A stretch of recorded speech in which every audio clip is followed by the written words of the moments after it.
இனிமே கண்ணை மூடிட்டு கடலை எண்ணெய் வாங்கலாம்.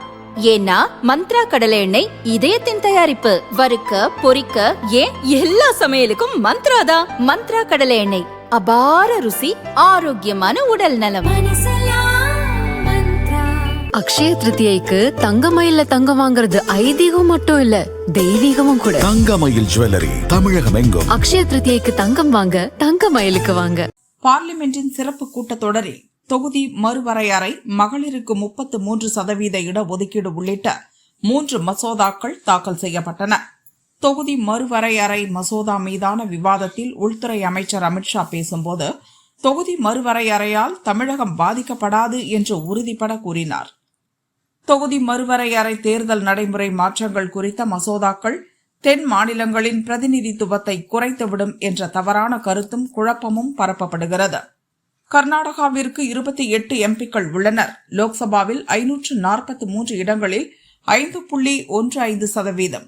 இந்த மசோதா நிறைவேற்றப்பட்ட பிறகு கர்நாடக எம்பிக்களின் எண்ணிக்கை 28 42 உயரும். லோக்சபாவில் அதன் சதவீதம் 5.14 இருக்கும். ஆந்திராவில் 25 எம்பிக்கள் எண்ணிக்கை 38 உயரும்.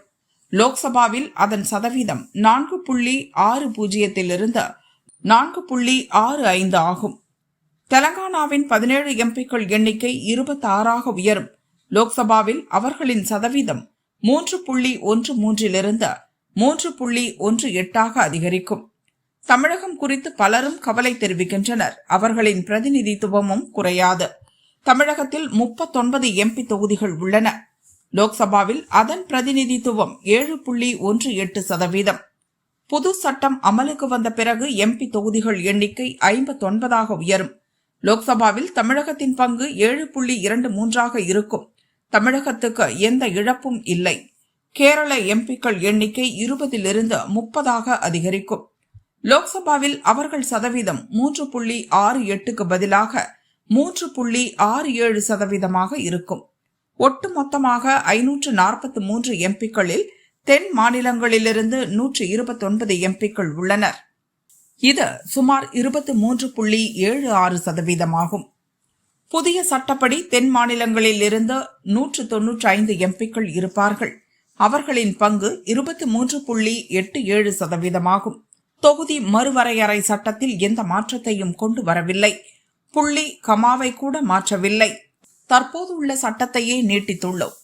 தமிழகம் மற்றும் மேற்கு வங்கத்தில் சட்டசபை தேர்தல் நடக்கும்போது இச்சட்டம் கொண்டு வரப்படுவதாக அறிக்கைகள் வருகின்றன. அது சரியானது அல்ல. தொகுதி மறுவரையறை கமிஷன் அறிக்கை பார்லிமெண்ட் ஏற்றுக்கொண்டு ஜனாதிபதி ஒப்புதல் அளித்த பிறகுதான் அமலுக்கு வரும். 2029 ஆண்டு வரை தற்போது உள்ள தொகுதிகளின் அடிப்படையிலேயே தேர்தல் நடக்கும் என்று அமித்ஷா தெரிவித்தார்.